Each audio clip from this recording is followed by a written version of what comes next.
আমি যেটা বলেছি, আমার শব্দ চয়ন নিয়ে কারো অভিযোগ থাকতে পারে, এটা মেনে নিয়েছি। আপনার শব্দ আমার শব্দ এক হবে না, অনেক বড় বড় ভাষাবিদ, অনেক বড় সাহিত্যিক, তারা তাদের মতো লেখেন। আমি সাধারণ লোকের কথা সাধারণভাবে বলি, লোক যাতে আমার কথাটা বুঝতে পারে আর বোঝে বলে দিলীপ ঘোষকে মানে। দল আপনাকে তাড়িয়ে হয়তো দেয়নি, কিন্তু দিলীপ বাবু আমাকে সর্বভারতীয় সহসভাপতি বানিয়েছে, 2 বার সভাপতি বানিয়েছে, এমএলএ এমপি বানিয়েছে।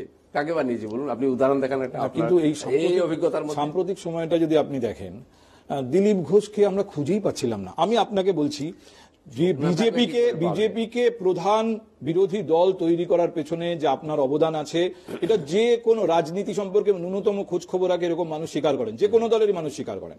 কিন্তু সেই দিলীপ ঘোষ যখন আজকে আমরা দেখি যে প্রথম লিস্ট বেরিয়ে গেল, দিলীপ ঘোষের যেখানে তিনি জিতেছেন সেই কেন্দ্রের কোনো উল্লেখ নেই, দিলীপ ঘোষ কোনো জায়গায় নেই। সন্দেশখালীর মতো ঘটনা ঘটছে, দিলীপ ঘোষকে পেতে গেলে কোথায় তিনি প্রাতঃভ্রমণ করেন সেখানে শুধু যেতে হবে।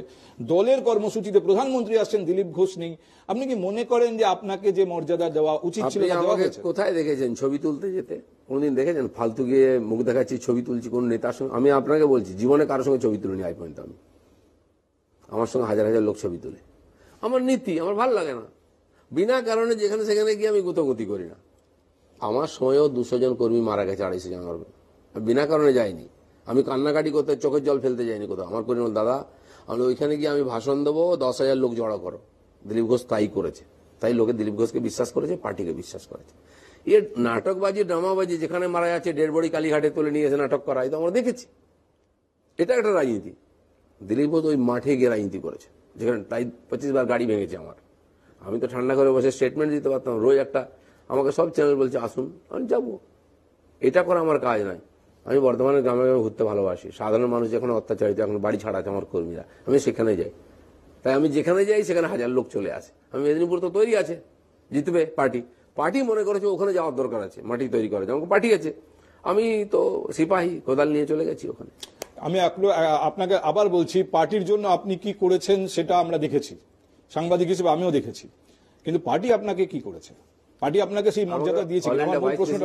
আমাকে এমপি করেছে। আমি কোনো প্রত্যাশা ছাড়াই পার্টি করতে এসেছি। আর ভারতবর্ষ বিজেপির প্রত্যেকটি কর্মী সেভাবেই পার্টি করে, তাই পার্টিটা বিশ্বের সবচেয়ে বড় পার্টি হয়েছে। আমি যদি ভাবতাম আমাকে কি দিয়েছে, আমি তো ঘর থেকে খালি হাতে বেরিয়েছি। আমার বাবা মাও আমার কাছ থেকে কোনো প্রত্যাশা করে না। আমি কিছু করতে এসেছি, দিতে নিতে চাইতে আসিনি। সেটা যতদিন পার্টি আমাকে বলবে করতে দেবে, কাজ দেবে, করবে, সেদিন আমি করব। এর আগে অনেক কাজ করেছি, আগামী দিনে অনেক কিছু কাজ করব। আমার মনে হয়েছে, আমি রাজনীতি করতে আসিনি, রাজনীতি করবো ভাবিনি। রাজনীতিটাকে আমরা মিশন হিসেবে মনে করি।